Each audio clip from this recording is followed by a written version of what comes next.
Oh, I had a prison bag packed for 3 weeks. You know, I've been living out of a bag for a long time.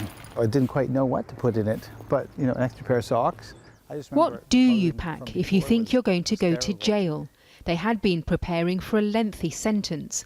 Now, in their first television interview since their trial, John Letts and Sally Lane told me of their relief at not needing that prison bag. I think I'm still in shock a little bit.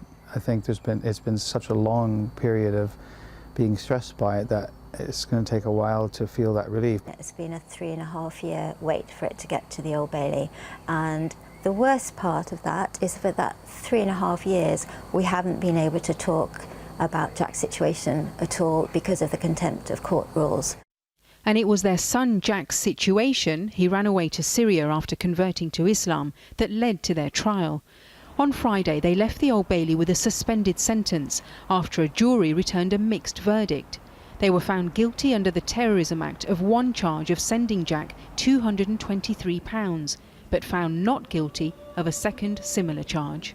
The jury heard what we said, and they said yes, he was in danger, he wanted to leave ISIS, that was legitimate, and we believed we had to rescue him because his life was in imminent danger.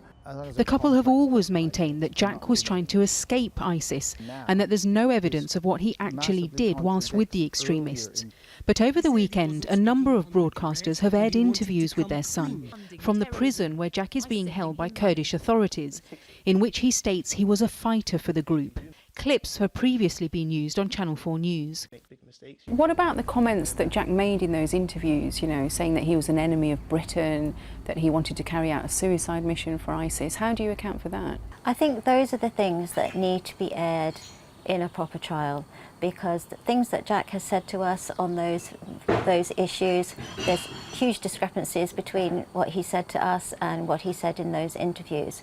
And so until those issues are put to a jury or in questioning by the police when he returns, we'll never know the truth.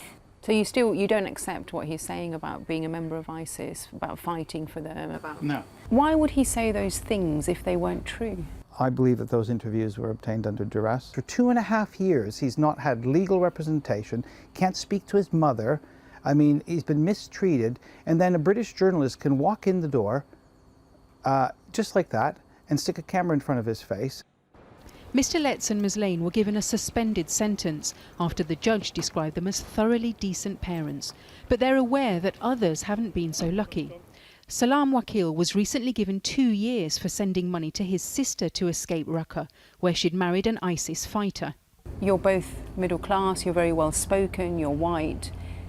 You didn't go to jail, but there have been other similar cases where Muslim families have gone to jail. What do you say to that? What's unfair is the fact that so many people have been charged with incredibly minor things. It just shows how incredibly draconian the terrorism law is, this part, Section 17. So for other cases similar to ours, where family members have sent money for their loved ones to escape Syria, perhaps those cases can be looked at because it's similar circumstances. Do you have any regrets? Would you do it again? Of course. Of course, immediately.